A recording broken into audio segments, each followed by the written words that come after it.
સદભાવના mission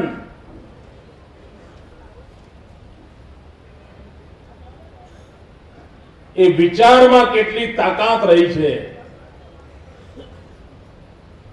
એનો માપદંડ એ વિરોધીઓની કેટલી ઊંઘ હરામ કરે છે એના ઉપર છે.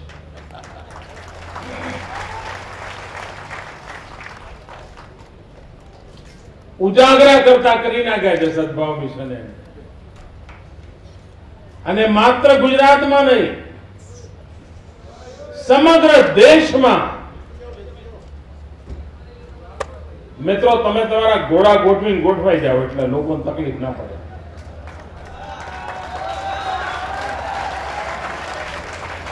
તમારું ગોઠવાઈ જાય ત્યાં સુધી અટકી જાવ છો. બાબા બરાબર ગોઠવો.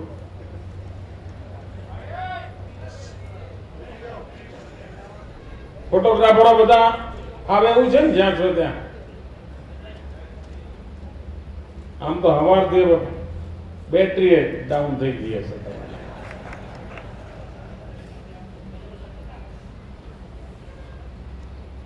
આજે ઘોડા ઉપર જેમણે બધું ગોઠવી દેવું, ઘોડેશ્વરો ગોઠવાઈ જાવ.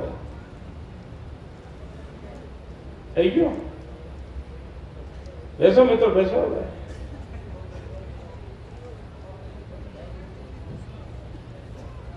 પવન તાકી તાકી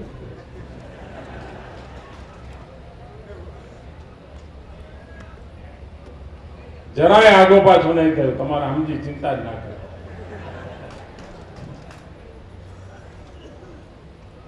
ભાઈઓ બહેનો, સદભાવના મિશન એણે આ દેશમાં કેટલાક વર્ષોથી જે વિકૃતિ ચાલી છે એમાં ખાસ કરીને ગયા 30-35 વર્ષથી અને વિકૃતિના જે જનકો છે એની નીંદ હરામ કરી દીધી, જેની ઊંઘ હરામ કરી દીધી. એક સમય હતો આ દેશમાં આઝાદીના આંદોલનમાંથી નેતૃત્વ પેદા થતું હતું. એક સમય આવ્યો કે જેમને સેવાની પૂંજી હોય, સમાજ માટે જાત ઘસી હોય, જિંદગી ઘસી હોય, એમાંથી નેતૃત્વ પેદા થતું હતું. સમય જેમ જેમ બદલાતો ગયો અને આ દેશનું દુર્ભાગ્ય એવું આવ્યું કે જેમણે જાતિવાદના ઝેર ઓક્યા, ભાઈને ભાઈ સાથે લડાવ્યો, જે વધારે ઉગ્ર બોલી શકે, જે વધારે બીજાને માટે ખૂબ અપશબ્દો બોલી શકે, એવી વિકૃત વાણીમાંથી, જાતિવાદના ઝેરમાંથી દેશમાં નેતાગીરી જન્મવા લાગી. અને એના કારણે રસ્તો સહેલો પડી ગયો કે આખા સમાજની ચિંતા જ નહીં કરવાની. ચૂંટણી જીતવા માટે જેટલો એક કુનબો કામ આવતો હોય એને જાળવ્યા કરવાનું, નારિયેળ કાયમ ત્યાં જ ફેંક્યા કરવાનું, અને બાકી લોકો વલખા મારે મારવા દેવાનું. જેટલી વધારે પરેશાની ભોગવે ભોગવવા દેવાની. કારણ એમાંથી એમના રાજકીય રોટલા શેકાતા. અને એને કારણે આખા દેશમાં આઝાદી પહેલા જેટલું જાતિવાદનું ઝેર નહોતું, આઝાદી પછી 1960-65 સુધી જેટલું જાતિવાદનું નામો નિશાન નહોતું, એ ગયા 25-30 વર્ષમાં દેશના ખૂણે ખૂણે હિન્દુસ્તાનની રગે રગમાં જાતિવાદનું, કોમવાદનું ઝેર પ્રસરાવી દેવામાં આવ્યું. એમને ફાવટ આવી ગઈ હતી. વોટ બેંકની રાજનીતિ એમને કોઠે પડી ગઈ હતી. ગુજરાતે આખી વિકૃતિને બે રીતે પડકાર કર્યો.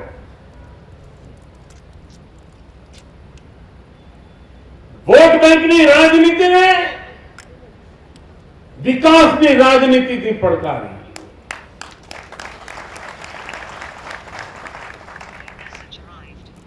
અને દેશ અને દુનિયા હવે ઘરમાં બેઠા બેઠા પણ ટીવી જુએ છે.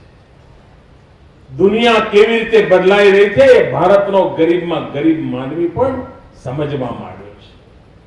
દૂર સુદૂર જંગલમાં રહેનારો માણસ પણ સમજવા માંડ્યો છે. અને એના કારણે એને પણ થયું છે આપણી હાલત આવી કેમ, એમાંથી બહાર કેમ ન અવાય. વિકાસની ભૂખ એને પણ જાગી છે, પણ એને કોઈ આશા નહોતી દેખાતી. એને ક્યાંય ભરોસો નહોતો પડતો, કારણ એ તો ટુકડાઓ ફેંકાય અને દાડા નીકળે એ જ જીવવા ટેવાયેલો હતો. એના મનમાં શંકા કુશંકાનું વાતાવરણ હતું. ઈચ્છા હતી, અપેક્ષા હતી, એના માટે કંઈ કરવું પડે તો કરવાની તૈયારી હતી, પરંતુ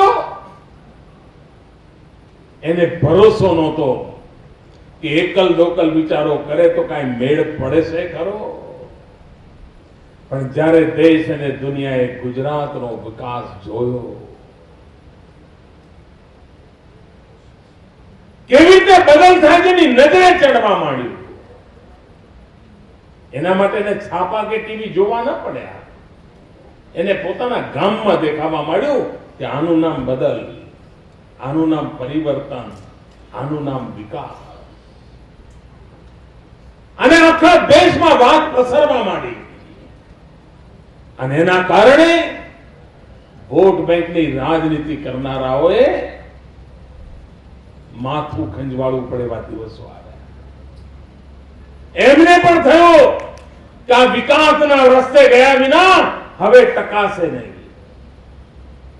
અને ભાઈઓ બહેનો, મારે ગર્વ સાથે કહેવું છે કે ગુજરાતના દસકાએ હિન્દુસ્તાનની રાજનીતિની અંદર આજે જે શબ્દ પ્રયોગ થાય છે ને, ગેમ ચેન્જર,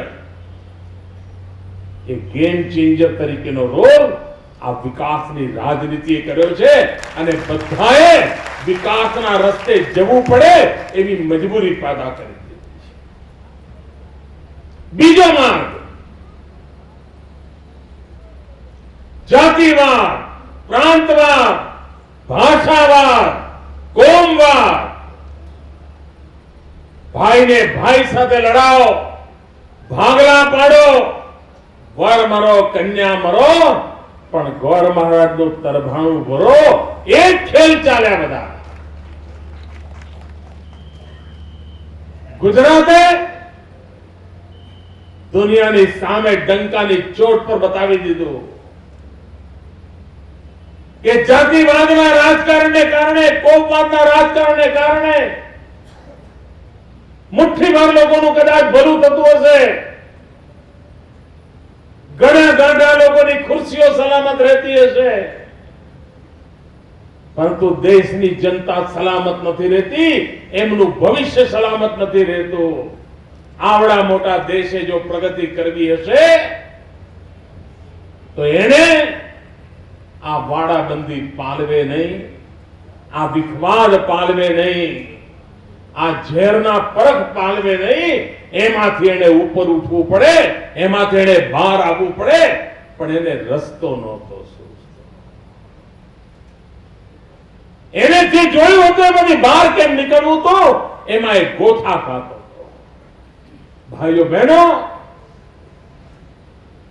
મારે દુનિયાની સામે વાત ડંકાની ચોટ પર કહી છે લોકો વિકાસ માટે ગુજરાતના વખાણ કરે છે, લોકો સુશાસન માટે ગુજરાતના વખાણ કરે છે, લોકો ચોરે ને ચૌટે ચર્ચા કરે છે કે વાહ ભાઈ ગુજરાત તો ઘણું આગળ નીકળી ગયું, પણ એના પાછળ કારણ કયું છે? આ બધું શેના કારણે બન્યું છે? આ પ્રગતિ કયા કારણથી થઈ છે? આ વિકાસનો વાવટો કેવી રીતે ફરકતો થયો છે? ઘણીવાર આપણે પણ બહુ બારીકાઈથી જોતા નથી.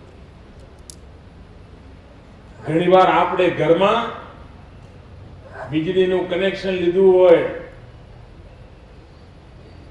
પંખા ચાલતા થયા હોય, લાઈટ ચાલુ થતી હોય અને 2 વર્ષ પછી છોકરાની 10માની પરીક્ષા આવી હોય અને કુટુંબમાં કોઈ 80% ના લાવ્યું હોય, છોકરો 80% લાવ્યો હોય, તો આપણા ધ્યાનમાં નથી રહેતું કે જ્યારે વીજળી આવીને એનો પણ કંઈક આમાં રોલ હતો કે છોકરો રાત્રે વાંચતો હતો, પંખો ચાલતો હતો અને એના કારણે 80% આવ્યા. પણ 80% આવે એની યાદ ન આવે કે આ વીજળીના કારણે થયું છે. વીજળીનો પણ એમાં કંઈક રોલ હતો એ ધ્યાને ના આવે. એટલે યાદ કરાવવું પડે કે ભાઈ આ 80% એના મૂળમાં આટલા ફેક્ટર છે, એના કારણે આવ્યું છે. મારે ગુજરાતની જનતાને પણ એની પોતાની શક્તિનો પરિચય કરાવવો છે.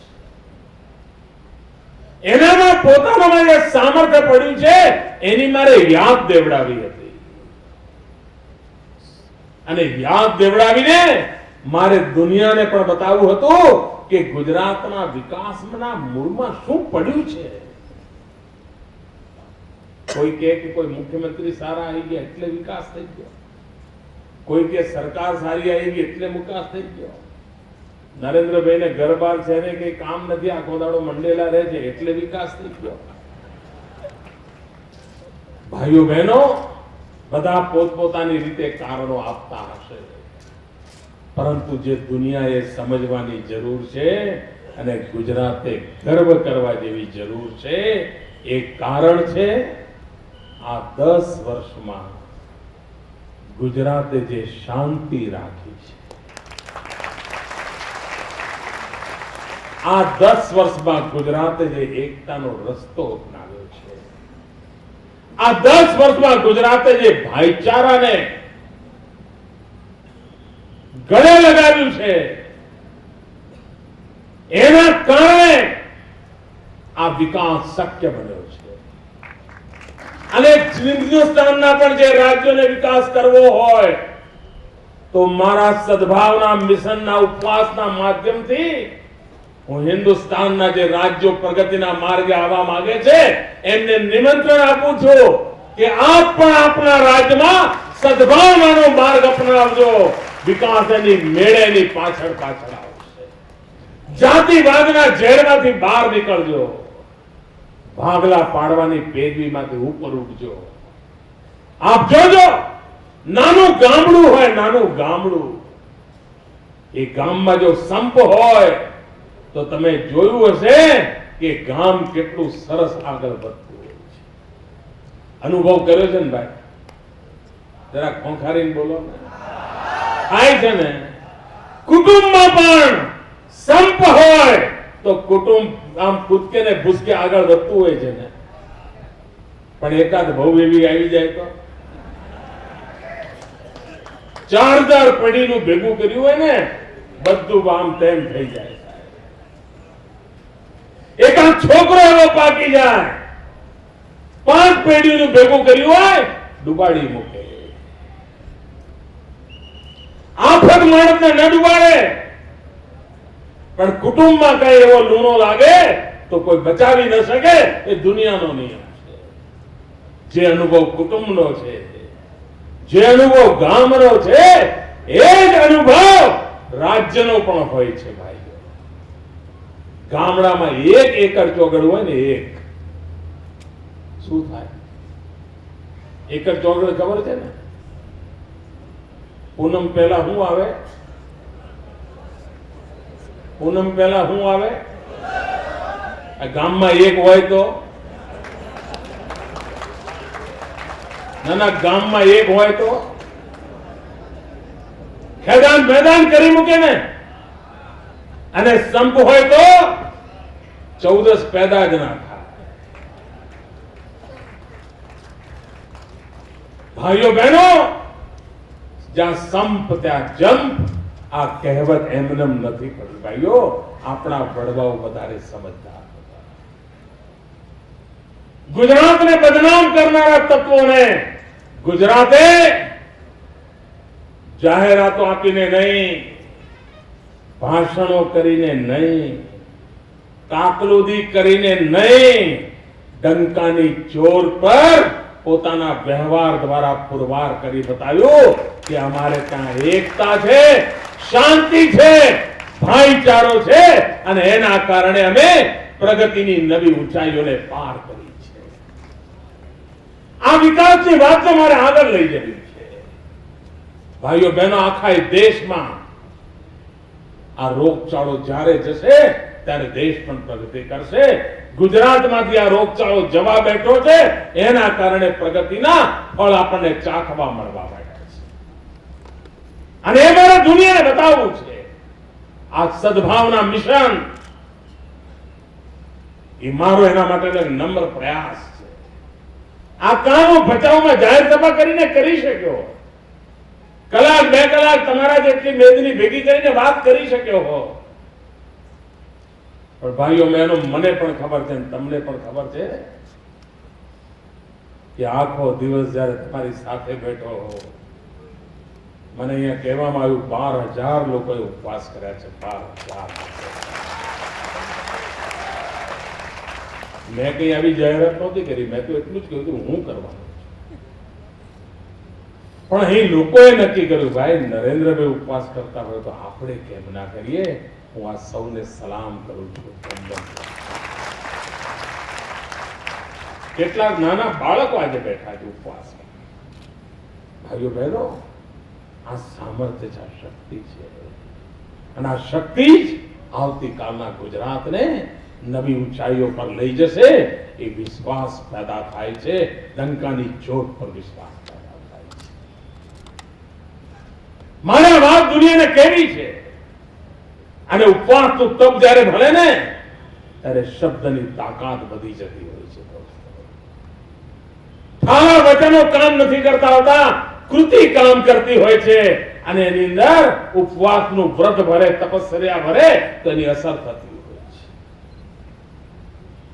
33 જગ્યાએ જવાનો છું, 33 જગ્યાએ ગુજરાતમાં, અને 33 ઉપવાસ કરવાનો.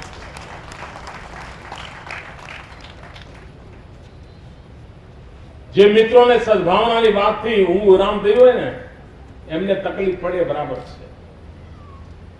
કારણ કે એમના કાવા દાવા, એમની વિકૃત વાતો, એ બધા માટે પ્રશ્નચિહ્ન ઉભું કરવાનું કામ આ સદભાવના મિશને કર્યું છે ભાઈઓ. અને એટલા માટે એમને તકલીફ પડે છે. કેટલાક લોકોએ હમણાં રોજ એક નવું જૂઠાણું ચલાવવાનું અભિયાન ચલાવ્યું છે, અને એમને એમ લાગે છે કે વારંવાર જૂઠાણું બોલીશું તો વાત ગળે ઉતરી જશે. ભાઈ, આ તમે ગયા 6 મહિનાથી જૂઠાણાનો ધોધ ચાલે છે, સાંભળ્યો હશે. તમારા ગળે એક જૂઠાણું ઉતરે છે ભાઈ? ખોખારીને બોલો. મેં એક જવાબ નથી આપ્યો, પણ એમની વાત તમને ગળે ઉતરે છે? જરા ખોખારી આખું બંધ બને કહો, ઉતરે છે? તો હું જવાબ ના આપું ને, ટાઈમ ના બગાડું ને. મેં નક્કી જ કર્યું છે, ટાઈમ બગાડવો જ નથી. અને આમે ભાઈઓ, દુનિયામાં આપણને બધાને ખબર છે કે કાદવ જેટલો ઉછળે ને એટલું કમળ વધારે ખીલે. આ જેટલો કાદવ ઉછાળશે ને એટલું કમળ વધારે ખીલવાનું છે. આ જનતા જનાર્દનનો મિજાજ જોઈને મને લાગે છે.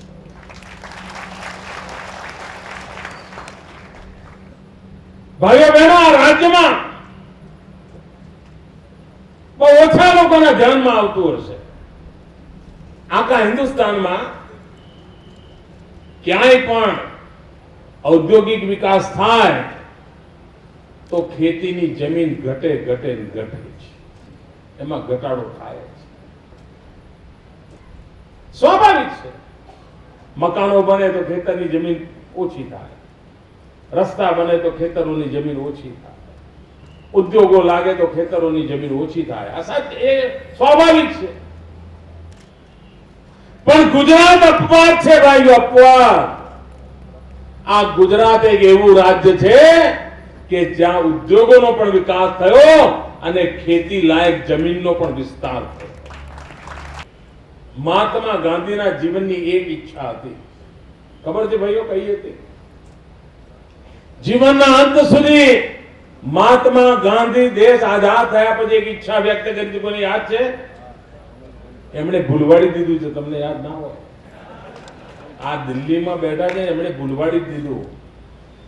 ગાંધીજીના જીવનની એક ઈચ્છા હતી કે આ દેશમાં ગૌ હત્યા બંધ થાય.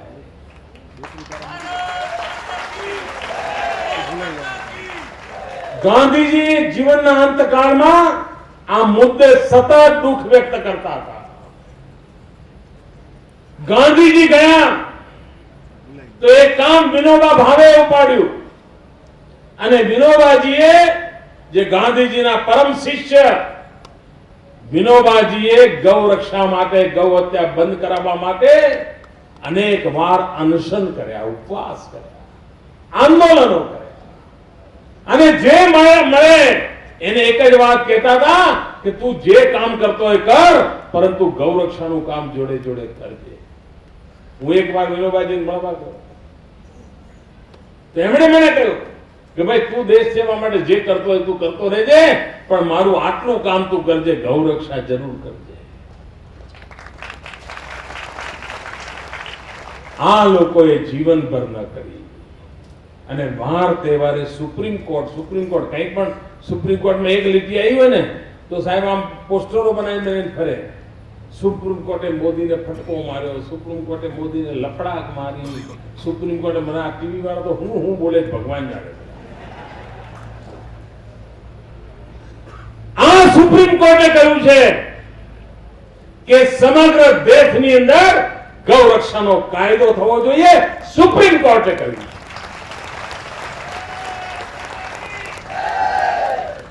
જે લોકો ગાયોની વાતો કરવા નીકળ્યા છે એમને ગૌ રક્ષાનો કાયદો કરવાની ફુરસદ નથી. ગુજરાત એકમાત્ર રાજ્ય એવું છે કે જેણે ગૌ વંશની રક્ષાનો કાર્યક્રમ કર્યો છે. માત્ર ગાય નહીં, ગાયના વંશની પણ રક્ષા થાય એના માટેનો કાયદો કર્યો છે અને હમણાં તો જરા વધારે કડક કર્યો છે. શું એમને શોભે છે? ભાઈઓ બહેનો, ગુજરાત કોટન પેદા કરે છે, કપાસ પેદા કરે છે. કોટન આપણું વિદેશમાં જાય છે. કોટન વિદેશમાં જાય, આ દેશને આવક થાય છે, ખેડૂતને આવક થાય છે.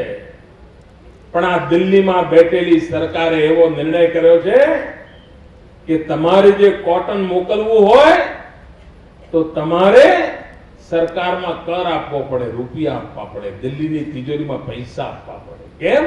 તો તમારે કોટન મોકલવું છે. આ દિલ્હીની સરકારની મનોવૃત્તિ જુઓ કે કોટન મોકલવું હોય તો વેરો તમારે આપવાનો, પણ મટન મોકલવું હોય તો સબસિડી દિલ્હીની સરકાર આપે. કોટન માટે વેરો, મટન માટે સબસિડી. આ ગાંધીજીના નામે વાત કરનારા લોકો, અરે તમારા મોઢામાં ગાયનું નામ શોભતું નથી. ગાયનું નામ, આ લોકો ગોચરના ગાણા ગાય છે. ગોચર કયા ખૂણામાં ગોચર હતું નકશામાં કોઈથી જોયું હતું તમે? અને પ્રજાને મૂર્ખ બનાવવાના કામ ઉપાડ્યા છે. ભાઈઓ બહેનો, ગુજરાતની અંદર પશુપાલનમાં જેટલી કાળજી આ દશકામાં લેવામાં આવી છે, હિન્દુસ્તાનની કોઈ સરકારે નહીં લીધું, એ મારો દાવો છે.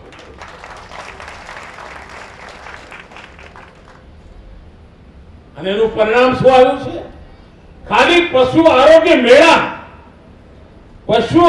મેળા વર્ષે 2.5 થી 3,000 પશુ આરોગ્ય મેળા કરીએ છીએ. કચ્છના અંદર ખૂણે ખૂણે પશુ આરોગ્ય મેળા કર્યા હતા. અને તમારું પશુ માંદું હોય તો 3 કિલોમીટરથી વધારે દૂર લઈને જવું પડે, પશુને તકલીફ ન પડે એટલા માટે જેટલા ગામ એના કરતા મેળા કરીને 2-3 ગામને ભેગા કરીને એમના પશુ મેળા કર્યા. અને પશુ મેળામાં પણ આપણે એટલી બધી કાળજી લીધી છે. સતત 7 વર્ષથી પશુ મેળા કરીએ છીએ. એના કારણે આ રાજ્યના પશુઓને સેન્સ ચોમાસામાં વધારે વરસાદ પડી ગયો હોય કે વધારે તાપ પડી ગયો હોય કે વધારે ઠંડી પડી ગઈ હોય તો નાના મોટા રોગચાળો ફેલાતો હતો અને એના કારણે આપણા પશુ મરતા હતા. આ સતત 7 વર્ષથી એક ધારી રસીકરણ કરવાના કારણે, પશુઓની કાળજી લેવાના કારણે આજે ગુજરાતમાંથી પશુઓમાંથી 112 પ્રકારના રોગ એવા છે જેને ગુજરાતમાંથી દેશ નિકાલ થઈ ગયો. આનાથી વધારે પશુની સેવા કોઈએ કરી નહીં હોય. અરે આજે બે હિન્દુસ્તાનમાં અનેક રાજ્ય એવા છે કે જ્યાં માણસોને મોતિયાના ઓપરેશન કરાવવા હોય તો બિચારાની આર્થિક સ્થિતિ નથી હોતી, ડોક્ટરો ઉપલબ્ધ નથી હોતા. આ ગુજરાતના ડોક્ટરો હિન્દુસ્તાનના જુદા જુદા રાજ્યોમાં જઈને નેત્ર યજ્ઞના કાર્યક્રમો કરે છે. લોકોના નેત્રના ઓપરેશન કરી આપે છે, નેત્રમણીના મોતિયા ઉતારવાનું કામ કરી આપે છે અને એમની જોવાની તકલીફ ન પડે એની ચિંતા કરતા હોય છે. આજે પણ હિન્દુસ્તાનના અનેક રાજ્યોમાં મનુષ્યના મોતિયાના ઓપરેશન માટે ચેરિટી ટ્રસ્ટોએ કેમ્પ લગાવવા પડે છે. ભાઈઓ બહેનો, ગુજરાત એવું રાજ્ય છે કે જેણે દુનિયામાં પહેલીવાર પશુઓના મોતિયાના ઓપરેશન ચાલુ કર્યા છે. ગાયના મોતિયાના ઓપરેશન અમે કર્યા, એને દાંતની સારવાર કરવાનું અમે ચાલુ કર્યું છે. કારણ કે પશુની દેખભાળ કેમ થાય એની વૈજ્ઞાનિક પદ્ધતિ અમારે વિકસાવી છે. અને એનું પરિણામ કેવું આવ્યું છે? જે લોકો જૂઠાણા ફેલાવે છે એ લોકો સમજે. ભાઈઓ બહેનો, નાગરિકો એનો જવાબ માંગે. આ પશુઓની કાળજી લેવાના કારણે, આ ગોચરોની માવજત કરવાને કારણે, ગોચરોના નામે રાજકારણ કરવા નીકળેલા લોકોને મારે કહેવું છે કે આ માવજતનું પરિણામ આવ્યું છે કે 2001 થી 2011 આ 10 વર્ષમાં ગુજરાતના દૂધ ઉત્પાદનની અંદર 60% વધારો થયો છે. 60% વધારો. આ કચ્છ એનું સાક્ષી છે. કચ્છ અહીંયા સરહદ ડેરી ચાલુ કરી આપણે 2009માં ચાલુ કરી. કચ્છ એ પશુપાલકોનો પ્રદેશ હતો. એક જમાનામાં બંદીના પશુ ઓળખાતા, પણ ગાય ભેંસના દૂધનું ઉત્પાદન તરીકે ઓળખાતું હતું. એક કચ્છમાં કોઈને ડેરી કરવાનું સૂઝ્યું નહોતું. આપણે કરી અને ભાઈઓ 2009, 10 અને 11 3 જ વર્ષના ગાળામાં આજે 90 કરોડ રૂપિયાનું દૂધ, 90 કરોડ રૂપિયાનું દૂધ. આપ વિચાર કરો, જે ભાવ 12 રૂપિયા, 15 રૂપિયા, 17 રૂપિયા મળતો હતો, આજે 25 રૂપિયા, 30 રૂપિયા, 35 રૂપિયા પહોંચાડવાનું કામ આ ડેરીના કારણે થયું છે. પશુપાલકની આવક વધેની ચિંતા કરી છે અને એનો જ વિસ્તાર કરવો છે. આખા કચ્છની અંદર પશુપાલકોને જીવનમાં નવી તાકાત મળે, આર્થિક સંપન્નતા મળે, એના માટે કૂદકે ને ભૂસકે કામ વધે એનું કામ ઉપાડ્યું છે. પણ આ લોકો જૂઠાણા ચલાવતા જ રહેવાના. અને હું પણ આ જે કહું છું ને બધું કાલે છાપામાં આવશે એની ગેરંટી નહીં હો. છાપામાં તો જુદું આવે. અને એનું કારણ શું? આ પત્રકારોએ મહેનત નથી કરી. આ બિચારા હવારના મારી જેમ ઉપવાસ પર બેઠા છે, ખડે પગે રહ્યા છે. આ પત્રકારો ત્યાં બેઠા છે, હવારથી આય ઉભા નથી, આખો સમય લખ કરે છે. કારણ એમને એમ થાય છે કે આટલું સરસ કામ છે, સરસ મજાનું બધું તૈયાર કરીએ અને આપણે પહોંચાડીએ. ઉત્સાહથી જશે બિચારા, પોતાનો રિપોર્ટ તૈયાર કરીને લઈ જશે. પણ કાલ સવારે છાપુમાં છે ને તો સૌથી પહેલી ચાલ છાપાવાળાની જ બગડવાની. કારણ એટલું સરસ લખીને આપીને ગયા હોય ઘેર, પણ ત્યાં તો શેઠ ઉપર ફોન આવે દિલ્હીથી. પત્રકારે બિચારે આખો દાડો આટલી મહેનત કરી હોય, પણ શેઠિયા ઉપર ફોન જાય, ખબરદાર જો મોદીનું લીધું છે તો તમારું આઈ બન્યું.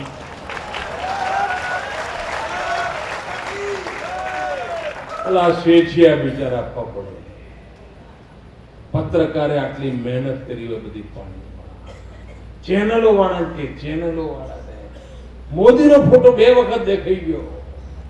એટલે ભાઈ તારી ઊંઘ બગડે છે, દેખાણો તો દેખાણ ઉજાગરા થાય. ટીવી પર જો મોદી દેખાઈ ગયા તો આખી દિલ્હીનો ઉજાગરો થઈ જાય. ફોન કરે બાદ મોદીનો ફોટો ના આવે જોજો. કાર્યક્રમનું થોડું લખવું પડે તો લખજો, પણ આટલી બધી મેદની છે ફોટો ના બતાવતા. બહુ તો મોદીને કોઈ હાર તોરા કરે જેવો ફોટો મૂકી દેજો ને. તમે જોતા હશો બધું આવે છે, બધું ઊંધું ચીતું કરી નાખે, વાત પહોંચવા ન દે. અરે આ દિલ્હીમાં બેઠેલા શહેનશાહો, તમે એડી ચોટીના જોર લગાવશો ને, આ છાપામાંથી તમે એમને કઢાવી શકશો, ટીવીના પડદેથી કઢાવી શકશો. આ જનતા જનાર્દનના દિલમાંથી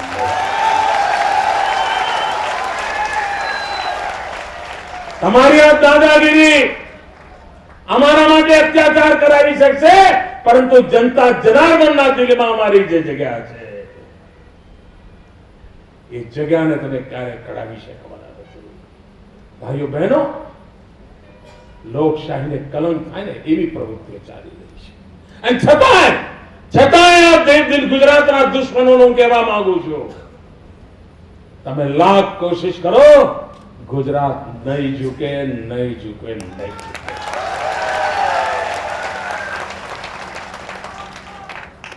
લાખ કોશિશ કરો, ઊંચા થઈને ફટકાવો, ગુજરાત નહીં ઝૂકે. ઝૂકવું જોઈએ ભાઈઓ, કોઈ કારણ છે ઝૂકવાનું? અને ખેલ ખેલી લો. સમય આવે ત્યારે ગુજરાતની જનતા વીણીને તમારો હિસાબ ચૂકતે કરવાની છે. આટલી નકારાત્મકતા, આટલો વિરોધવાદ, ગુજરાતનું ભૂંગું થાય. તમે વિચાર કરો, ગરીબ કલ્યાણ મેળા, ગરીબોનું ભલું કરવા માટેની મથામણ. સરકારના અધિકારીઓ 2-3 મહિના ગામડા ખોદે, એક ઘેર જઈને લાભાર્થીઓ શોધે, અને એમને કોઈ પણ પ્રકારના ભ્રષ્ટાચાર વગેરેની બધી મદદો મળે, એમાં એમને વાંધું પડે. બોલો, કાળા વાર્તા લઈને આવી જાય.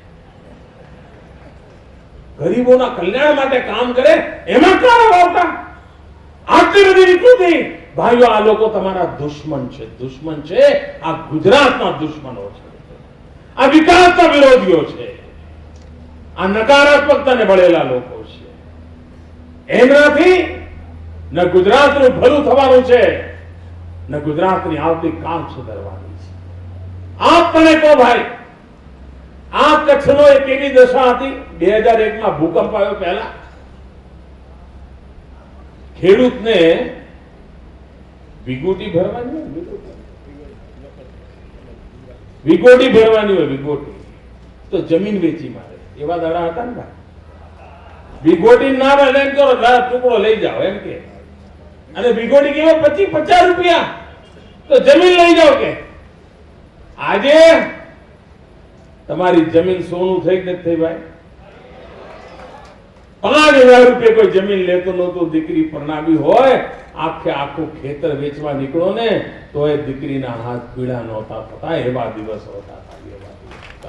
આજે ખેડૂત બિચારો 15 જગ્યાએ જાય, મા બાપ લો મારી જમીન લો, મારી દીકરી પરણાવી છે. પેલો કે ના, આટલામાં આપે તો લઈએ, એમ કર, હમણાં નહીં કાલ આવજે, એવું આટા ખવડાવે. આજે ખેડૂતને ત્યાં મોટી ગાડી લઈને કોઈ કોટ પેન્ટ ટાઈ વાળો આવે ને તો ખેડૂત એને કહે છે આજે નહીં, કામમાં જો, મંગળવારે આવજે. આમ મિજાજ કોને બદલ્યો તો? ગુજરાતના ખેડૂતમાં હિંમત આવી ક્યાંથી? આ વિકાસને કારણે આવી છે, અને એના કારણે આજે એની ધરતી સોનું થઈ ગઈ છે ભાઈ. એ વિકાસનો ભાગીદાર બન્યો છે. એને ભડકાવવા માટે નકારાત્મકતા ફેલાવવાની કોશિશ ચાલી રહી છે. જો કચ્છની ધરતી પર એક જમાનો હતો ભાઈઓ, એક જમાનો, ચોકડીઓ ખોદી ખોદીને દાડા કાઢતા હતા ને. દુષ્કાળ આવે એની રાહ જુએ લોકો, સરકારી તંત્ર રાહ જુએ અને લોકો રાહ જુએ. ચોકડીઓ એ તમે ખોદો ને એનું એ ઘર ભરાય, બધું ભેગું ચાલતું. સહિયારો કાર્યક્રમ હતો સાહેબ. પીપીપી નું મોડેલ એક નવું મોડેલ હતું, આ પબ્લિક પ્રાઇવેટ પાર્ટનરશિપ.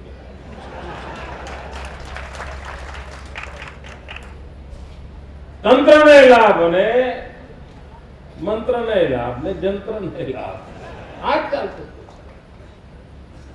આજે તમારા ગામની અંદર 15-20 વર્ષના છોકરા હશે ને, એને ચોકડીઓ શું કહેવાય ખબર નહીં હોય દોસ્તો. ચોકડીઓ ખોદીને અને જ્યારે એના મા બાપ કહેતા હોય ને કે દીકરા અમે ઉનાળામાં તને મોટો કરવા માટે આવી ચોકડીઓ ખોદતા હતા, તારા બાપ, તારા ભાઈઓ, તારી બહેન ને તારા ભાભી ને બધા ટોપલે ટોપલે માટી ઉચકતા હતા, હાંજ પડે 25-50 રૂપિયા લાવતા હતા, તારું પેટ ભરીને મોટો કર્યો છે એવું સંભળાવતા હશે. આજે એ દિવસો જતા રહ્યા ભાઈ. શું આને વિકાસ નહીં કહેવાય? આને પરિવર્તન નહીં કહેવાય? અને ખેડૂત આજે શક્તિ સાથે ઉભો છે. 20 રૂપિયે 20 મજૂર બિચારો હામેથી જતો, સાહેબ 20 રૂપિયા આપો પણ મને કામે રાખો, એવા દિવસો હતા ને કચ્છમાં. 20 રૂપિયે કામ લેવા માટે મજૂર બિચારો ચોરે ને ચૌટે ફરતો તો. આજે 200 રૂપિયા આપે મજૂર નથી મળતો. મજૂર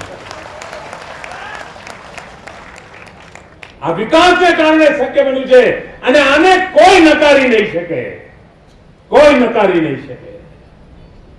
પ્રગતિ કેવી રીતે થાય છે એ આપણે બતાવી દીધું છે ભાઈ. નહીં તો લોકોએ માની ચાલતા હતા ભૂકંપ આવ્યો પતી ગયું બસ. હવે કચ્છમાં તો હું આમાં કઈ હતું નહીં, હવે આ મોટો ખાડો પડ્યો, હાલો કચ્છ છોડીને જઈએ. પહેલી વાર કચ્છમાંથી બહાર ગયા હોય, 4 પેઢીઓ કચ્છની બહાર ગઈ હોય, આજે કચ્છમાં પાછી આવે એવું કચ્છ આપણે બનાવી દીધું. કચ્છનું કોઈ નામ નહોતું લેતું, આજે આપણે કચ્છથી શરૂઆત કરીએ છીએ અને કચ્છથી પહેલા શરૂઆત કરીને કહીએ છીએ કે તમારે વાપી વલસાડ જતા પહેલા કચ્છ જતા હોય, જરા ખબર પડે વિકાસ કોને કહેવાય. આ બદલાવ બદલાયા છે. અને કચ્છ જે અમદાવાદનો માણસ આવ્યા તૈયાર નહોતો, કચ્છ જ્યાં આગળ સુરત વલસાડનો માણસ હતો જિંદગી કોઈ ડોક્યું ના કર્યું હોય, એ કચ્છમાં મને હમણાં ઓરિસ્સાના લોકો આવ્યા કે અમે 40,000 લોકો રહીએ. 40,000. બંગાળના લોકો આવ્યા કે અમે 400 લોકો રહીએ છીએ. 400 કુટુંબો છે. સરદારો તો ઢગલા બંધ છે અહીંયા, આખો પટ્ટો ભરાણો છે ભાઈ. આ સદભાવના નથી તો બીજું શું છે? આ સદભાવના. અને ભાઈઓ બહેનો, સદભાવનાના ઉપવાસ ભલે હું આજે કરતો હોઉં, પણ સદભાવનાનો મંત્ર અમારો જીવન મંત્ર છે. હજુ તો હું મુખ્યમંત્રી બન્યો હતો ઓક્ટોબર મહિનામાં, વિજયાદશમી આસપાસ હું મુખ્યમંત્રી બન્યો હતો. 25 દાડા પછી દિવાળી આવી હતી અને સદભાવનાના સંસ્કાર હોવાના કારણે અમે દિવાળી ઉજવી નહોતી. મારું આખું મંત્રીમંડળ કચ્છના ગામડાઓમાં આવીને રહ્યું હતું અને કચ્છના લોકોનો સૂકો રોટલો ખાઈને અમે દિવાળી કાઢી દીધી. કોઈ છાપાવાળો છાપે એના માટે નહોતી કાઢી. સદભાવના અમારી રગોમાં પડી હતી. કચ્છના દુઃખમાં ભાગીદાર બનવા માટે અમે આવ્યા હતા અને ગામડાઓમાં જઈને અમે રોટલો ખાતો હતો. દિવાળી અમે ઉજવી શક્યા હોય, કચ્છ અમારું છે. કચ્છનું સુખ અમારું સુખ છે. કચ્છનું સુખ અમારું સુખ છે. કચ્છના સપના અમારા સપના છે અને એટલા માટે એ સદભાવનાના સંસ્કાર હતા, એના કારણે આ જાત બેસવાનું મન થાય છે. નહીં તો કચ્છની તરફ જોવાની મને ફુરસત નહોતી થાય. અને માત્ર કચ્છ નહીં, ગુજરાતના પ્રત્યેક ખૂણામાં અમે આ ભાવથી કામ કરતા રહ્યા છીએ, આ ભૂમિકાથી કામ કરતા રહ્યા છીએ. ભાઈઓ બહેનો, આ સદભાવનાનું મંત્ર આગળ ધપાવવાનું. આપ જુઓ, રણોત્સવ આખી દુનિયાને કચ્છ બતાવી દીધું, આખી દુનિયાને. રણ ધૂળની ડબરીઓ હતી, આ રણને હિન્દુસ્તાનનું તોરણ બનાવી દીધું. દોસ્તો, હિન્દુસ્તાનનું તોરણ નજરાનું થઈ ગયા છે. આ બધું નહોતું સૂચતું એમને. કાંઈ કરવું નહીં ને વાર્તાઓ કરવી. આવા લોકોને ઓળખવાની જરૂર છે. નહીં તો કેટલો પવિત્રતા પૂર્વક આ એક કાર્યક્રમ ચાલતો, તેમાં આવા ડખા કરવાના. ભાઈઓ બહેનો, આ સદભાવના મિશનને સફળ બનાવવા માટે વહીવટી તંત્રે તો જહેમત કરી છે, પણ સમાજના બધા જ અંગોએ મહેનત કરી છે. અનેક સંસ્થાઓએ મહેનત કરી છે. અનેક નાની મોટી સંસ્થાઓ અહીંયા જુવાનિયાઓ આવ્યા છે. સામાજિક આગેવાનો, રાજકીય આગેવાનો, કોઈએ મહેનત કરવામાં કચાશ નથી રાખી. આજે હું આ સદભાવના મિશનની અંદર આપની વચ્ચે આવ્યો છું, ત્યારે આ બધાનો હું ઋણ સ્વીકાર કરું છું. ખૂબ ખૂબ ધન્યવાદ. હજારો લોકો આ સમિયાનો આખે દાડો છલવા આમ ઉભરાયેલો રહે. ભાઈઓ, ઉભરાયેલો. આ દ્રશ્ય અદભુત દ્રશ્ય છે ભાઈ. ગામની અંદર મેળાવડો હોય ને તોય વચમાં લલ પડતો હોય, વચમાં જોડું આવતું હોય.